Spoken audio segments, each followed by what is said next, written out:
ভারতের কলকাতায় all India এআইডিএসওর ডাকে ছাত্র সমাবেশ, মহামিছিল এবং রাজপথ দখল।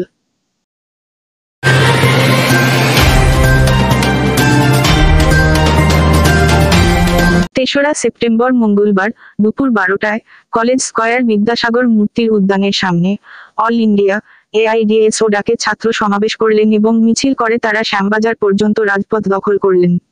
প্রায় 14 থেকে 15,000 ছাত্রছাত্রী এই সমাবেশ ও মিছিলে অংশগ্রহণ করে এবং রাজপথ দখল করেন। মিছিল শান্তিপূর্ণভাবে ও সারিবদ্ধভাবে তারা শ্যামবাজার 5 মাথার মোড় হয়ে শ্যামবাজার 1 নম্বর মেট্রো সামনে সমাপ্ত করেন।